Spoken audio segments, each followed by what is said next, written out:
اگر ہدایت چاہتے ہو تو اپنے ایمان کے زاویوں کو اس انداز سے درست کرو جس انداز سے رسول اللہ صلی اللہ علیہ وآلہ وسلم کے صحابہ کا ایمان تھا۔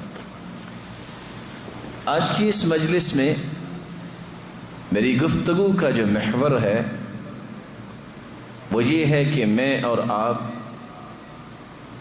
اللہ رب العزت کا انعام، اللہ رب العزت کا جو فضل ہے جس کو نصیب ہوگا وہ جنت ہے، جنت الفردوس، جس کے بارے میں اللہ کے رسول صلی اللہ علیہ وسلم نے فرمایا اذا سألتم اللہ فاسألوه الفردوس فإنه اعلی الجنہ، جب بھی تم مانگو تو اللہ تعالیٰ سے جنت الفردوس مانگا کرو، کیونکہ سب سے بڑی جنت جنت الفردوس ہے۔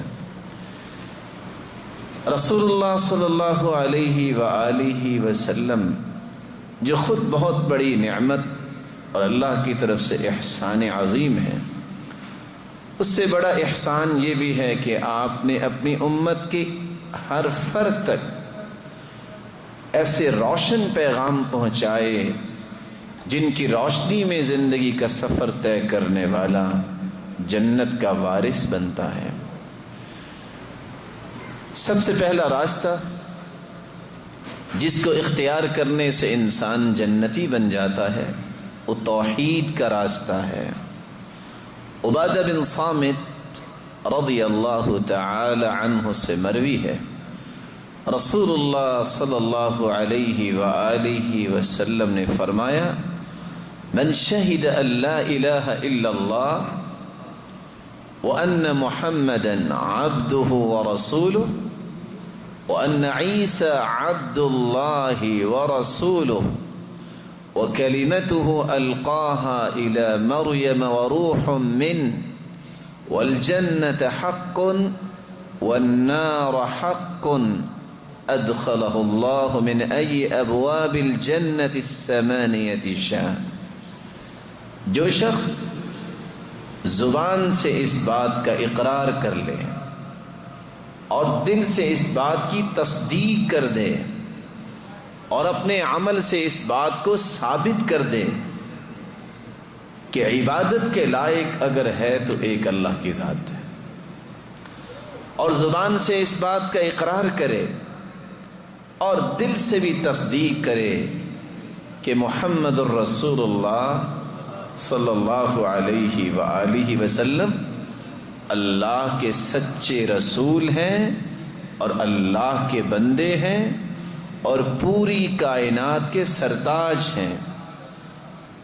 اور تیسری بات، رسول عیسیٰ علیہ الصلاۃ والسلام بھی اللہ رب العزت کے پیغمبر ہیں، اللہ رب العزت کا وہ کلمہ ہے جس کا القاء مریم علیہ الصلاۃ والسلام کی طرف کیا گیا، اور جنت بھی حق ہے جس کو اللہ تعالیٰ نے مومنوں کے لیے تیار کیا ہے، اور جہنم بھی حق ہے جو کافروں کے لیے بنائی گئی ہے۔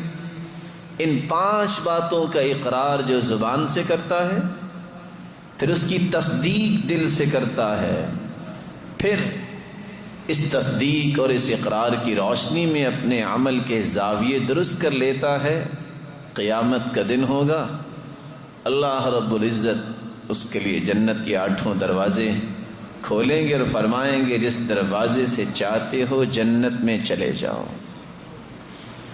اس حدیث کی روشنی میں جو صحیح بخاری اور صحیح مسلم کی روایت میں نے آپ کے سامنے پیش کی ہے، 1-2 باتیں ماحولیات کو تناظر میں پیش کرنا چاہوں گا۔ آج اللہ رب العزت کی عبادت کو ماننے والے تو بہت زیادہ ہیں، اللہ رب العزت کی توحید کو قبول کرنے والے، بیان کرنے والے، پرچار کرنے والے، اس کی طرف بلانے والے، دعوت دینے والے تو ہیں، اللہ تعالیٰ ان کو جزائے خیر عطا فرمائے۔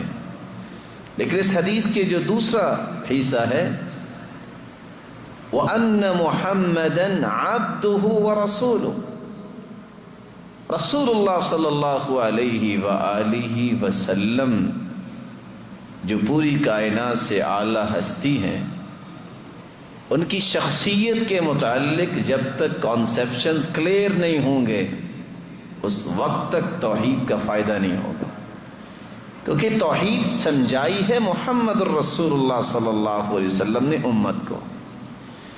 جب سرتاج رسول اپنی زبان مقدس سے یہ فرما رہے ہیں کہ جو اس بات کا اقرار کرے کہ ہیں تو پوری کائنات سے اعلیٰ لیکن اللہ کے بندے ہیں۔ اور یہاں میں یہ کہنا چاہوں گا، اس وقت مسلمان کو اللہ تعالیٰ ہمت دے، اخلاص دے۔ اسلام کی 4 دیواریں لاشعوری میں گراتا یہ نظر آتا ہے جب یہ قرآن و سنت سے ڈائریکٹ روشنی نہیں لیتا اور گراتا ہی جا رہا ہے، کوئی اس کو بچانے کے لیے کوشش بھی نہیں کرتا۔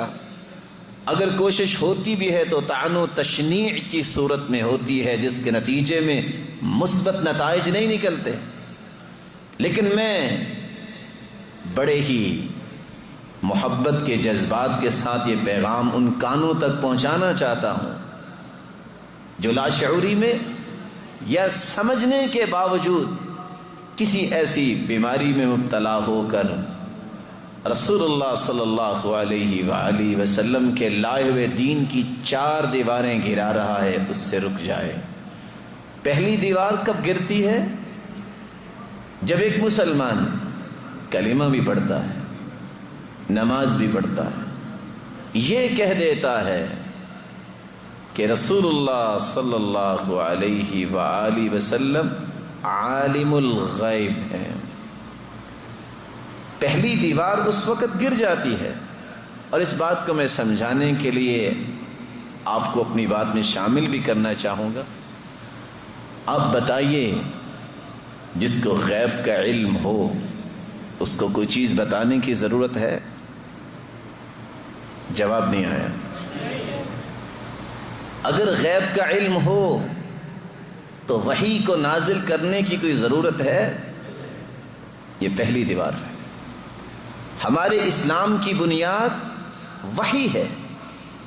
اگر رسول اللہ صلی اللہ علیہ وآلہ وسلم جو پوری کائنات سے اعلیٰ ہستی ہیں عالم الغیب ہوتے تو وحی کا نزول ہوتا؟ عالم الغیب کہنے کا مطلب کیا نکلا؟ وحی کا انکار ہو گیا۔ کس وحی کا انکار؟ قرآن مجید میں اللہ رب العزت فرماتے ہیں قُلْ لَا يَعْلَمُ مَنْ فِي السَّمَاوَاتِ وَالْأَرْضِ الْغَيْبَ إِلَّا اللَّهُ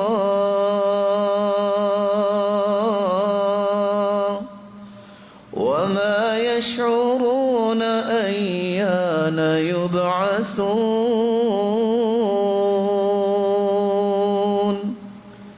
سرتاج رسول آپ خود اپنی زبان اقدس سے بیان فرما دیجئے، قل لا يعلمون، کوئی بھی نہیں آسمانوں میں یا زمینوں میں کوئی ایسی ہستی نہیں ہے جو غیب کے بارے میں خبر رکھتی ہو۔ اگر غیب کے متعلق کسی کے پاس علم ہے تو کس کو ہے؟ اللہ کی وحی بول رہی ہے۔ اور ان کو تو یہ بھی پتہ نہیں ہے کہ قیامت کو یہ کب اٹھائے جائیں گے اور قیامت کب برپا ہوگی۔ تو پہلی دیوار میرے معزز محترم اور محتشم بھائیوں اس وقت ایک شخص گرا دیتا ہے جب وہ قرآن سے روشنی نہیں لیتا اور کہہ دیتا ہے کہ اللہ کے رسول عالم الغیب ہے۔ ویسے چونکہ آپ میرے لیے بڑے ہی محترم ہیں، سچ بتائیے آپ میں سے کوئی شخص اپنے کسی بھائی، اپنے چچا، اپنے کسی دوست کو آپ کو پتہ ہو کہ ابھی اس پہ وار ہونے والا ہے، اس کو گولیوں سے چھلنی کر دیا جائے گا، آپ کہیں گے کہ آؤ فلان جگہ چلو؟ کیا میں اور آپ یہ سوچ سکتے ہیں کہ سرتاج رسول کو پتہ تھا کہ چچا کے ساتھ احد میں کیا ہونا ہے تو پھر جان بوجھ کے لے کے گئے تھے؟ کیا رسول اللہ صلی اللہ علیہ وسلم کے صحابہ جو بئر معونہ میں 70 شہید ہوئے پتہ تھا تو پھر ان کو بھیجا تھا کہ جاؤ شہید ہو جاؤ؟ ایک ادنا